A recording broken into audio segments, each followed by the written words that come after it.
वजीर revenue housing और इत्तलात पोंगुलेटी श्रीनिवास रेड्डी ने जिला भद्राद्री कुत्तागुड़म की आश्वरावपेट का दौरा करके मुख्तलिफ तरक्याती प्रोग्रामों में हिस्सा लिया। रियासती वजीर पोंगुलेटी श्रीनिवास रेड्डी ने हैदराबाद बेगमपेट एयरपोर्ट से हेलीकॉप्टर के जरिए आश्वरावपेट पहुंचे, जहां पर उनका शानदार खैर मकदम किया गया। इस मौके पर उन्होंने मंडल परिषद के दफ्तर में नए तामीरशुदा इंद्रम्मा मॉडल हाउस का इफ्तिताह किया। इस दौरान रियासती वजीर पी श्रीनिवास रेड्डी ने रुकन असेंबली जारे आदि नारायण और जिला कलेक्टर के हमरा सरकारी एरिया अस्पताल में 37.50 करोड़ रुपए की लागत से तामीर किए जाने वाले 100 बिस्तरों वाले अस्पताल की इमारत का संग बुनियाद रखा। बालिज़ा मुकामी फंक्शन हॉल में मुनक्किदा भू भारती कानून पर बेदारी प्रोग्राम में शिरकत की। इस मौके पर भू भारती प्रोग्राम से खिताब करते हुए रियासती वज़ीर पी श्रीनिवास रेड्डी ने भू भारती पोर्टल के बारे में तफसीलात से वाकिफ करवाया। उन्होंने कहा कि हुकूमत इस बात को यकीनी बनाने के लिए इक़दाम करेगी कि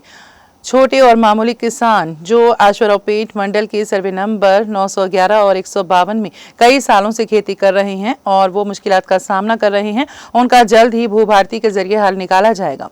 उन्होंने वादा किया कि पहले मरहले में हल्के को 3500 मकानात फराहम किए जाएंगे और आने वाले दिनों में तमाम अहल लोगों के लिए इंद्रमा मकानात तामीर किए जाएंगे और रियासत भर में 20 लाख लोगों को उनके अपने घर फराहम किए जाएंगे।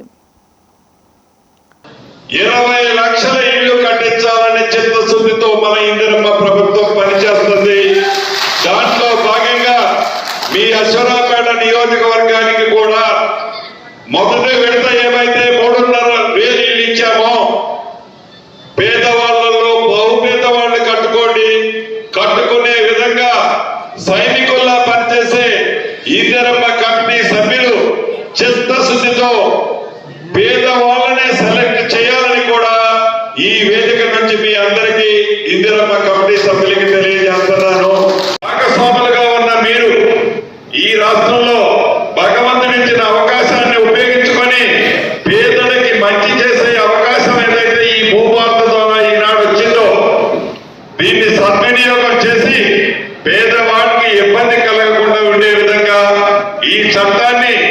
పేదవాడి కన్నీరు తుడిచే విధంగా, ముఖ్యంగా రైతన్నల బాధలో తొలగించే విధంగా అధికారులు పని చేయాలని, పని చేస్తారని, అలా చేయని అధికారులు ఎవరైనా ఉంటే ప్రభుత్వ పక్షాన్ని కూడా ఉపేక్షించదు